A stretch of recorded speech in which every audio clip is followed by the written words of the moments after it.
Hello, and welcome to episode 3 of Untitled Video Game Music Podcast. And today I'm here with Pix1001, who blogs mostly about anime and video games and life in Glasgow, and video game life in Glasgow, and anime life in Glasgow. I think that would be a fairly accurate description, wouldn't you say? I would say so. Yeah, that's pretty much what I'm covering over on the blog. Before we begin, I just have a brief announcement that our guest from episode 2, Chris Durston, has now finished and published his book. It's called Each Little Universe. You can now get it on Amazon in ebook and paperback. It's a book that I would recommend, and I'm not just saying that because I get an acknowledgement in it at the end. Interestingly enough, today's guest, and this is something I never thought I'd say, has the previous episode's thumbnail on a shirt, do you not? I do. Yes, I do. Indeed. The Philosophiaga logo, I have it on a shirt. I was very proud to win that, actually, as part of a giveaway when he started that podcast, so, yeah.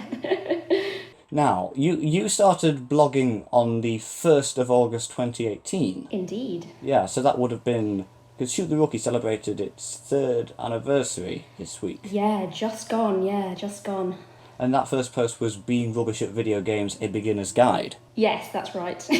Which is pretty much what Shoot the Rookie is about. Theoretically, that's what it was going to be about. And I do write about kind of difficulty in video games because I think I come to quite a lot of games as somebody that isn't really very good at them. I play a lot of them on easy, and that's sometimes looked down upon by people, not by good people. So I like to kind of get across, the different ways in which kind of games are made accessible to people who maybe don't have kind of the skills. I've also ended up writing about all kinds of stuff, just as life as a gamer and stuff, so it's kind of wandered off a bit.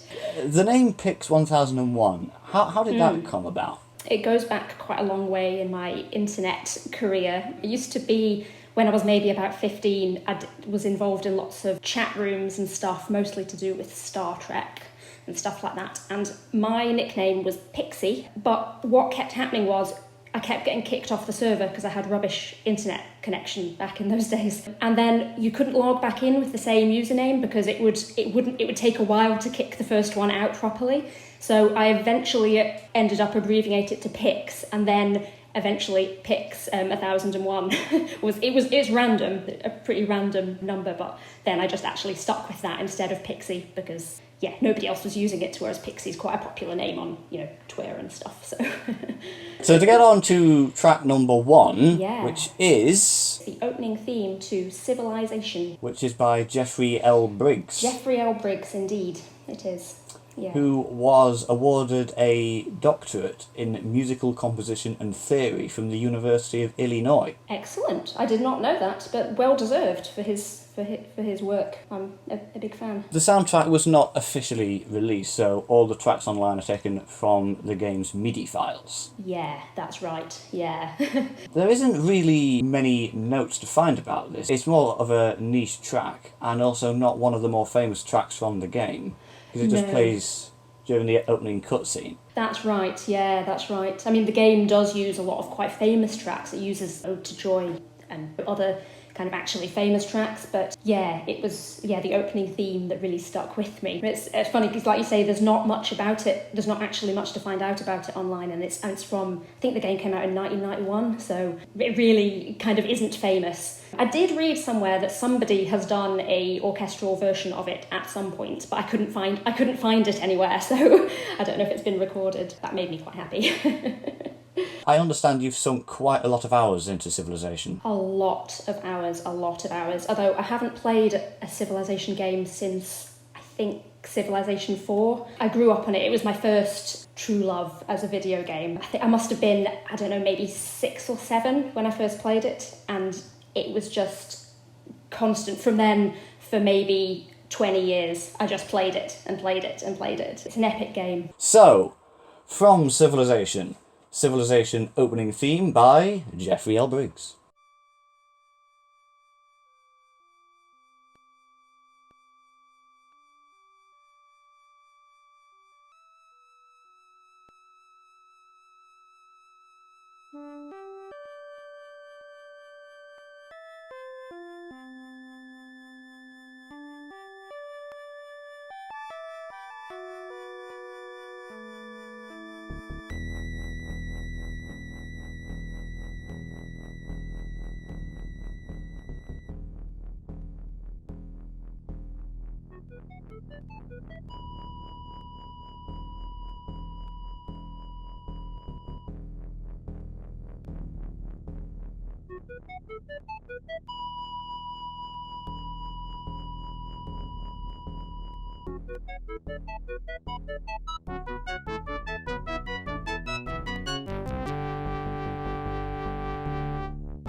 From Civilization, that was Civilization opening theme by Jeffrey L. Briggs. And now for something a bit more epic. Track 2. Track 2 is Through the Fire and Flames by DragonForce. It appears in the Guitar Hero series in the third game and Smash Hits. This is a licensed track rather than an original track. It is, yeah. I thought it was interesting to include something like that because a lot of games do have licensed tracks. It's whether or not you consider them really part of the soundtrack, but I think it's quite an important song, for Guitar Hero as a series. This is a bonus song that is unlocked by completing solo career mode, is it not? That's right. In Guitar Hero 3, that's what it is. You just get it at the end and it kind of plays over the end credits. You can then go back and play it properly and get a score, but then it reappears in Guitar Hero Smash Hits, where it's actually, I think it's the final song of the challenge, so you actually have to be able to play it in order to complete the game, which is a challenge. In Smash Hits, it is in the main set list. Yeah. As opposed to Legends of Rock, where it just plays over the end credits. But you can't fail it. It's also skippable, I believe. It is skippable, yeah. Is it true that it's the most difficult song to play from the series? I think so. Yeah, I think so. I mean, I've never played it on Expert. I've never completed it on Expert. I like Guitar Hero a lot. It's an important game to me, but I just can't play it. It's so over the top, and I think that was what was really cool about making it a bonus track in Guitar Hero 3, because it's almost a joke. It's just like, well, okay, you've done all that, now do this. And it's ridiculous. I believe it's called a difficulty spike. Yes, very much so. The song also appears in Guitar Freaks, Drum Mania, Brutal Legend and Rock Band 3. Wow, okay.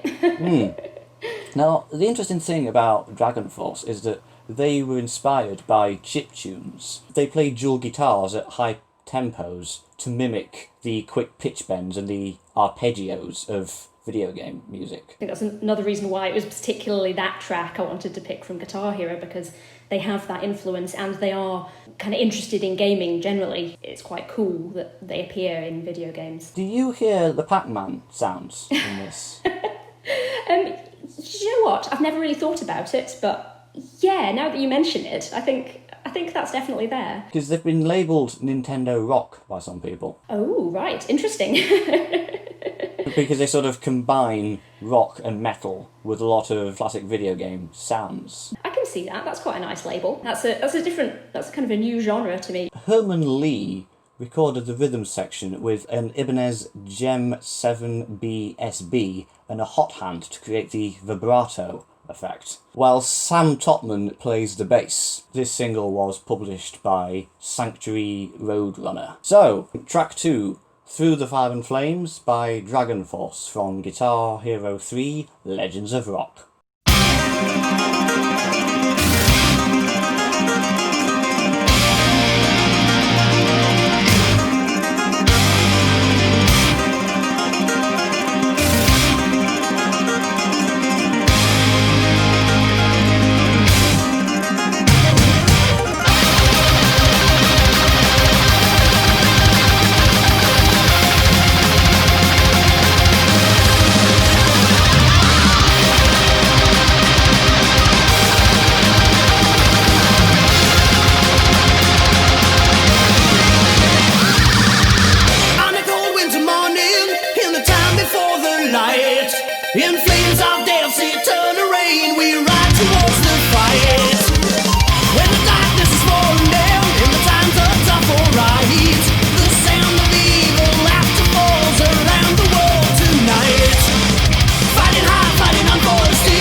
as if I possibly can, for freedom of every man. So far away, we wait for the day, for the lights also wasted and gone. We feel the pain of a lifetime lost in 1,000 days, through the fire and the flames we carry on.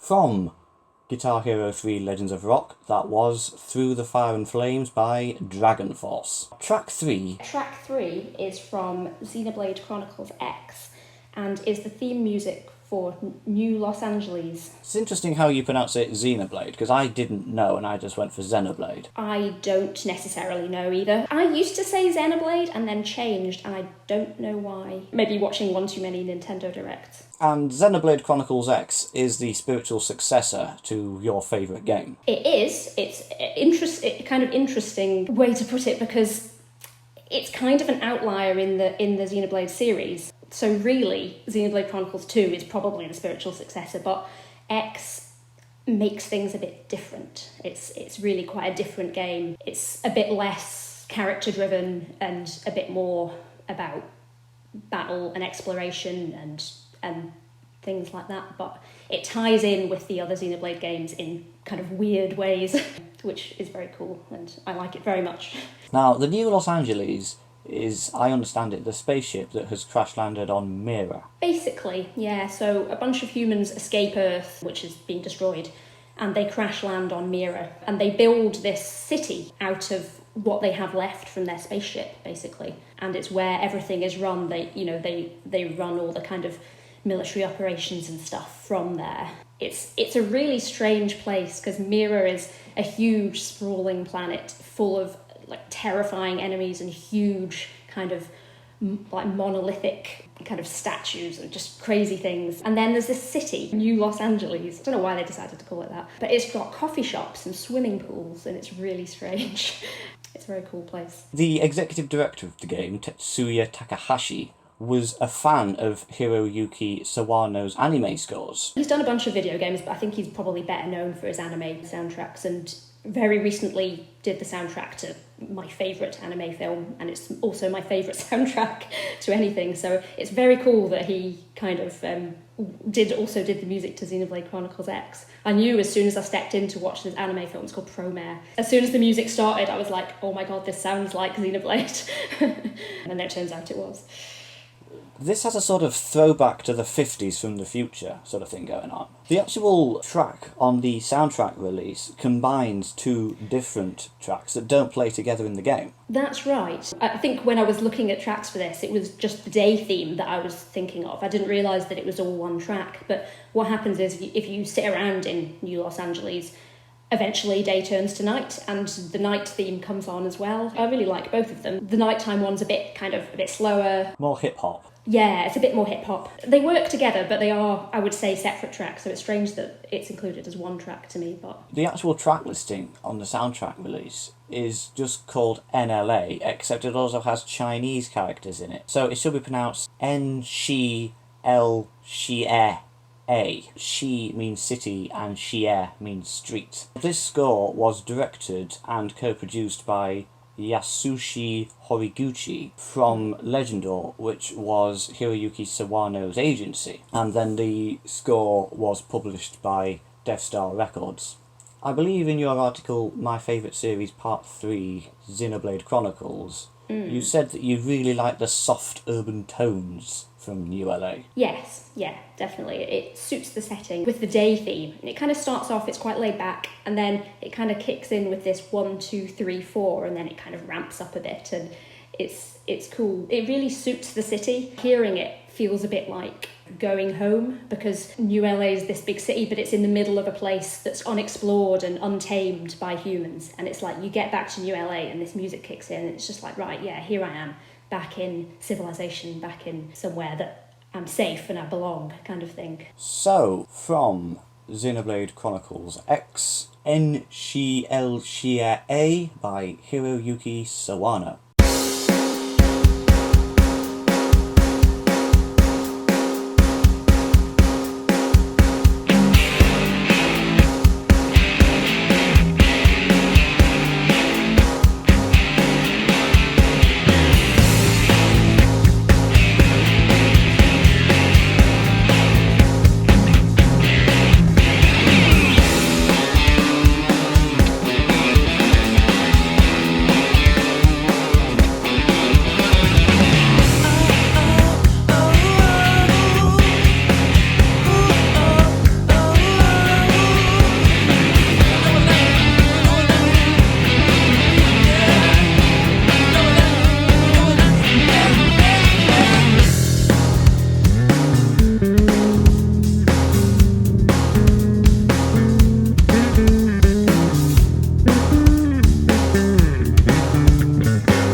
One, two, three, four.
From Xenoblade Chronicles X, that was N市L街A by Hiroyuki Sawano. And now for something slightly similar. It's track 4. Track 4 is Ring a Bell by Bonnie Pink from Tales of Vesperia. The English version. The English version, yeah. Because there is a Japanese version, which I expected I would like more, but I didn't. So I've gone with the English version. If anybody's listening to this and is interested in it, definitely look up the Japanese version to see what you think. But for me, the lyrics just kind of fit better in English. Pink originally wrote the lyrics in Japanese and then translated them to English afterwards. That makes sense. The lyrics are inspired by the game's themes of friendship between men and love between men and women. I think when the lyrics are something like, I must be in the light while you're in the dark, and it's like two people that are friends but are kind of separated by this difference in their belief, but at the end of the day they are friends, and if they need each other they will be there for each other. That's quite a powerful theme in the game. This is also the first theme song from the Tales series to be shared by both the English and the Japanese releases. Is that right? I didn't know that. That's interesting. Yeah, so they sort of did the Kingdom Hearts 3 thing. It's a very kind of nice, catchy pop song. The tune from it is used in the game, but it's slowed down and played with, I'm not sure, like a xylophone or something, and it's really, really creepy. And it's at a really massive, crazy point in the game where stuff's going really wrong. This wasn't included in the official soundtrack release for some reason. Really? That's bizarre. Yeah, it must have been released as a separate single, and this was produced by Bonnie Pink with Burning Chicken, and then published by Warner Music Japan. So, track 4 is Ring a Bell, English version by Bonnie Pink from Tales of Vesperia.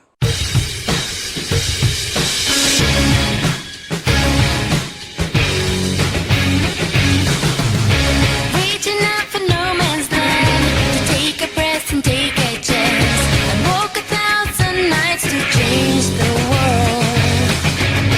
Where to go, when to start, who to trust, what to say. Found them all, just need someone to share. Snarl in the dusk.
From Tales of Vesperia, that was Ring a Bell English version by Bonnie Pink. Track 5 is one that I understand you to be very fond of. I am very fond of it. Track 5 is the theme tune to The Secret of Monkey Island by Michael Land. And also Patrick Mundy. Yes, Is it true that this was your ringtone for about 15 years? it still is. Oh, right. I think I might have changed it and then gone back to it, but it is currently my ringtone and has been my ringtone as long as I've been able to make ringtones or download ringtones or whatever. It's quite impressive because I think The Secret of Monkey Island came out in 1990 and this track has always just been with me. It's really atmospheric. It has like a really good like Caribbean vibe, like because that's where the game is set. I just love it, and it reminds me of playing the game for the first time. Every time I hear it, just loading up and being like, wow, this music is incredible. And it's funny to hear it now, obviously, because music in video games has changed a lot since 1990. It's just an incredible track. You once called it the best tune ever from anything. Did I? Yeah, that was in my favourite series, Part 2, Monkey Island. Ah, yes, excellent. Yeah, I pretty much stand by that. I'm always open to there being new best things ever. It just does something to me, I don't know. It's really strange. No, it's a good one. You said that it's beautiful yet hostile, bustling yet lonely, and serious yet humorous. I think it is all of those things, and I think it's quite impressive for it to be able to be like that. Of course, the interesting thing about video game music is that the music all has a context, so it's like, you know, when this music is playing, you can see what's happening in the game, and it's just like the opening to the game, and you're like opening it in this like weird island full of drunken pirates. I think it does a really good job of just creating atmosphere. I believe Michael Land described it as pirate reggae. That's a reasonable description. Yeah, definitely. This was Land's first project for Lucasfilm Games. Yeah, that's right, yeah. The game was originally released on floppy disk in 1990, but was then remastered on CD-ROM in 1992, and the soundtrack was remastered with it. Yeah, it's been remastered since then as well. I think more kind of in the last, 5 to 10 years. There was a complete kind of redoing of the game. And I'm not actually sure which version I played. I suspect it was on floppy disk, but I'm not sure. Sadly, my memory from that time is a bit vague. This does sound like the kind of music that you'd hear at a theme park ride. Definitely, yeah, definitely. Because I believe that the Monkey Island games were influenced by the Pirates of the Caribbean rides at Disneyland. Yeah, I think there's been some back and forth debate about Pirates of the Caribbean and Monkey Island and idea stealing. I think there should be a Monkey Island ride. Does it not tie into the thing that happens at the end of Monkey Island 2, LeChuck's Revenge, where it turns out that actually Melee Island is a theme park? That was a moment of confusion for me. When I played that game, I was like, what? What have you done? It sounds like you're not a fan of that twist. No, I wasn't. I just remember at the time just being like, hang on, what's been the point of this? It was a twist I didn't expect, let's just say that. So, from The Secret of Monkey Island, intro and opening themes by Michael Land and Patrick Mundy.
from The Secret of Monkey Island. That was intro and opening themes by Michael Land and Patrick Mundy. Track 6 is a lot calmer. Track 6 is Beneath the Mask from Persona 5. Which was composed by Shoji Meguro with lyrics written by Rike Schmalz and performed by N Inaizumi. Do you not have a Persona mask? I do have a Persona mask, yeah. I have a Joker mask for cosplay purposes. I don't have the full outfit yet. I need to buy a wig and maybe a really expensive coat. I have a lot of Persona tat in my life. It's a kind of spin-off from the Shin Megami Tensei series, which I have never played any of, but yeah, it kind of came out of that. And that series crossed over with Persona. There's lots of crossovers between various Atlas creations. We'll be getting to the crossover game later. That is right.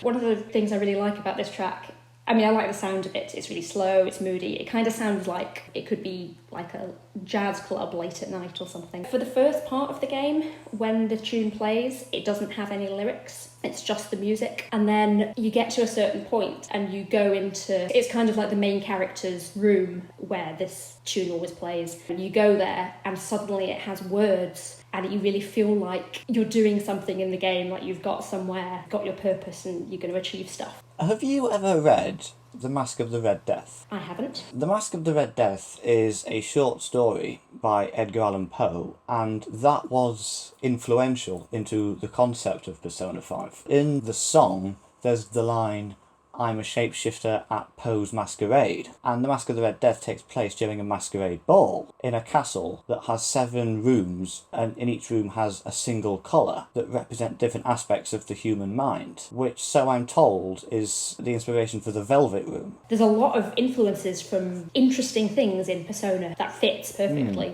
with the game, and it's a nice little lyric. This track makes me imagine that I'm in 1970s New York in the back of a taxi, driving through downtown, and it's raining, and I'm going to pass lots of neon signs and sleazy bars. Definitely, I think definitely the kind of sleazy bars thing, and there is some of that in Persona that you end up going to quite a lot, even though you're not old enough to drink. I think that is really the vibe of it. This is track 29 on the official soundtrack release. Track 6 from Persona 5 is Beneath the Mask by Shoji Meguro, Rike Schmalz, and N Inaizumi.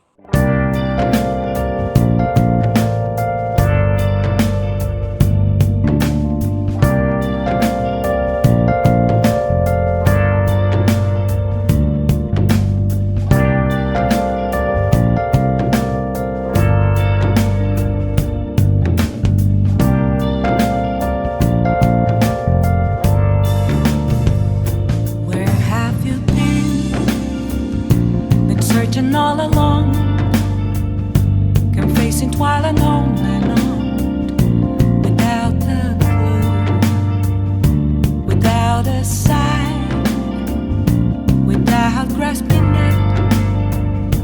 The real question to be asked: where have I been? I'm a sharpshooter at Post Masquerade, hiding both face and mind, all free for you to draw.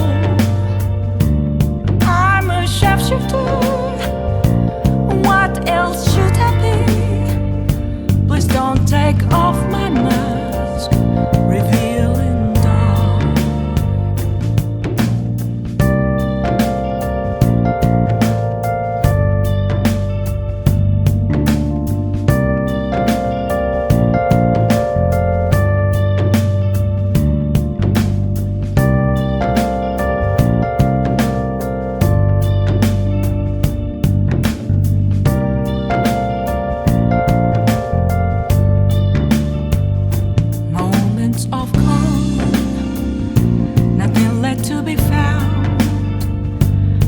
Right in front of me, that's where I found an empty glass, reflecting that's a truth. It's telling words not to be told. I need that mask. I'm a sharpshooter at Post Masquerade, hard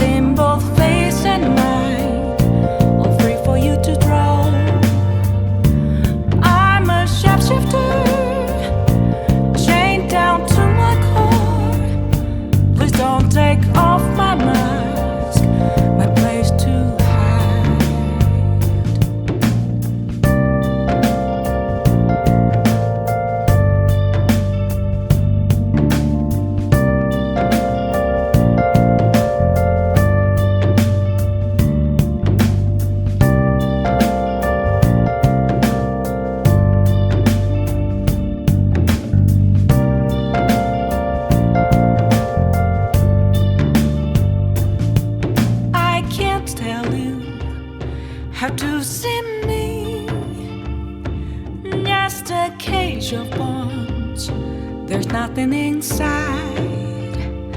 Will it unleash me, burning down the walls? Is there a way for me to break? I'm a sharpshooter at Post Masquerade, hiding both face and mind, all free for you to draw. I'm a shapeshifter, have no face to show. Please don't take off my mask, my disguise.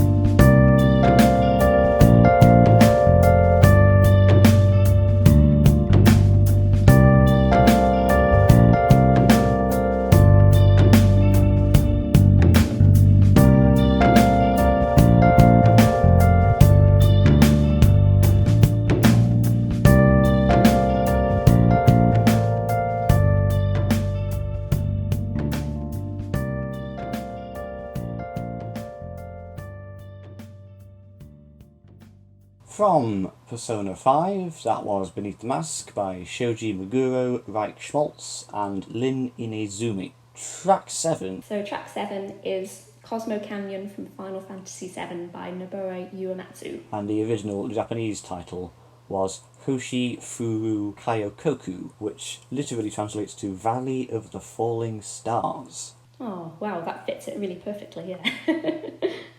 Cosmo Canyon is the home of Red 13. Indeed, yes. Yeah, Red 13 is my favourite character from Final Fantasy VII, so I think that's a part of why I picked this track. This track is another one, a bit like Monkey Island, that is massive to me. It's just, there's something about it. It's kind of simple, but it's also really beautiful, and it's kind of melancholic, and it feels kind of old and kind of wise. It has this kind of wisdom about it, and it just creates a sense of place. And I think when you get to Cosmo Canyon in the game, you've been through quite a lot. It's been quite tough, but Cosmo Canyon's somewhere where there's a community, where it doesn't feel so threatening and awful. It really suits that. I was lucky enough to see it performed at Distant Worlds in London a couple of years ago. It was a big moment. I was crying before the tune even kicked in, and it just starts with the kind of percussive beats, and I was just in tears. I was just like, oh my goodness, this is the best thing ever. It's a great track. That must have been a great experience.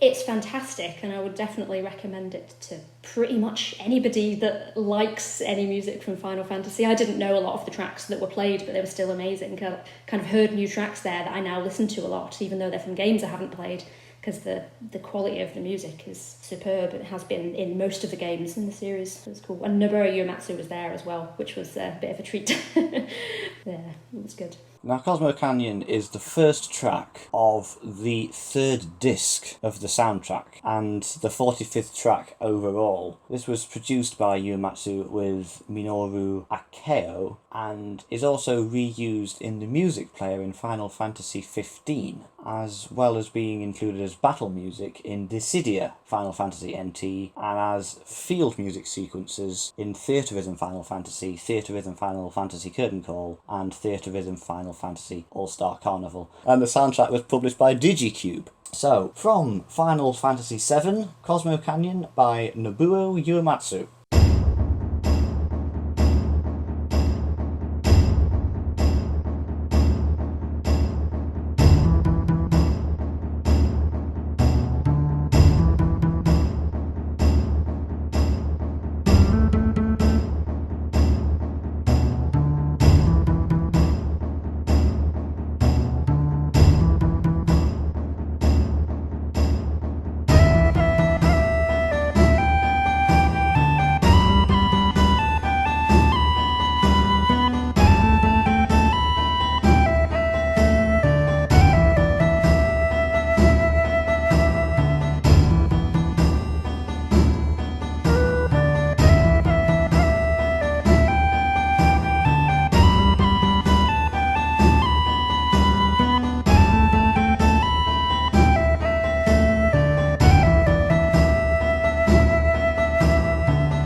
from Final Fantasy VII, that was Cosmo Canyon by Nobuo Uematsu. Now, track 8 is one that, when I first started listening to it, I thought, oh, it's one of these. But by the end of it, because the video of it that I was watching had the English translated subtitles that perfectly matched the rhythm, and by the end of it, I was singing along. Yeah, that is the beauty of this song. So track 8 is Dreamcatcher from Tokyo Mirage Sessions FE by Ko Akawa. It's a crossover with Fire Emblem, but then also Shin Megami Tensei. Generally, people think it's probably more like Persona than it is like Shin Megami Tensei, really. This is track 13 on disc 1 of Jinai Ibunroku Sharp FE Encore Best Sound Collection, which is the official soundtrack release. Ko composed and arranged the track as well as writing the lyrics, and the track is performed by Inori Minase as Tsubasa Oribe and Ayane Sakura as Elinora Yumizuru. It was also featured in the Fire Emblem Heroes battle event Illusory Dungeon Wings Carry Me for floors 20 to 40. It's cool that they featured the music from Tokyo Mirage Sessions in Fire Emblem Heroes. Not that I've really played it much. Sakura said, and this was in an article that was translated using Google, I personally liked it very much, so I remembered it very quickly and hummed it if I had time to spare. While discussing with the staff, I was recording while thinking that it would be nice to be able to put Elinora's strong and weak parts in singing voices on girly lyrics that illuminate mysterious scenes. It's a really good song. I think that's why I picked it. There's a bunch of songs from the game that I love, but it's just my favourite. It's just so catchy. I don't really know how they do it. But it's also the only song that Ellie sings, because her main thing is that she's an actress. She isn't really a singer. It's quite cool that she kind of gets to sing this super catchy number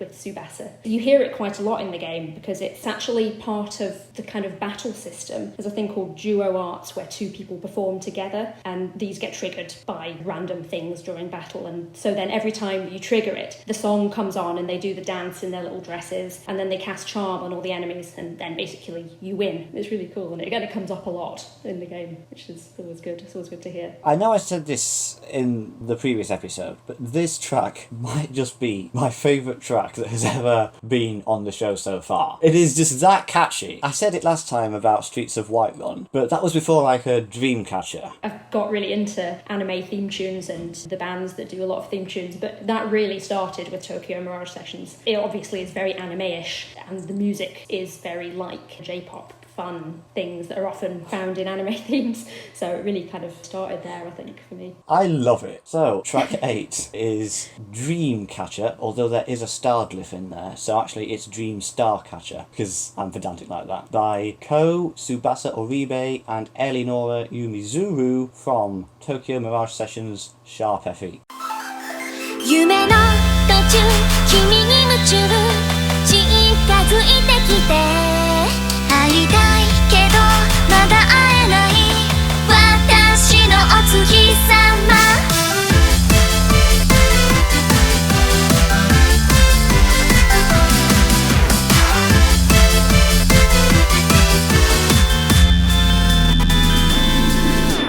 窓の外たくさんの星屑光る月へと導く空の標識夜空浮遊してるよ不思議な魅力流れ星がほらウィンクしてくれる鳴りやまない目覚まし夢と現実の間無重力夢の途中君に夢中近づいてきて待ってまだ消えないでよそばで輝いていて行きたい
from Tokyo Mirage Sessions Sharp FE, that was Dream Starcatcher by Ko Tsubasa Oribe and Eleonora Yumizuru. So we've now heard all the tracks for this episode. What is the one track you'd save if you could only have one? Out of my 8 that I've chosen, I mean, I think it's pretty obvious. probably the theme from Monkey Island. I'm not surprised by that at all. It would just have to be. It is quite close, but I think the amount of time it's been with me really puts it above the others. And where can people find you on the internet? People can find me on Twitter and Instagram at Pix1001, and they can find my blog. It's called Shoot the Rookie. And also, one final announcement is that, and you helped me set this up actually, is that anyone who is interested in being on the show can now actually just get in touch directly with my contact page, and the link will be in the description. And that is that. Nice one. This has been fun. Hey, you. Yeah, you. You ever wonder what it means to be a good person, or how we can ever be sure we know anything? Whether the world we see around us is even real? And do you also enjoy computer games? Well, then Philosophy Raga is the podcast for you. Each episode, I take a look at an idea from philosophy and explain it using video games as a lens. It's a Philosophy 101 course cleverly disguised as a light-hearted show about gaming, or a very silly show about gaming attempting to masquerade as an academic production. Available wherever you get your podcasts, Philosophy Raga is part of the Little Fella Media podcast network and the well-read-made family of podcasts. So join me to have a good time and maybe even learn some stuff. That's Philosophy Raga, the video games and philosophy podcast.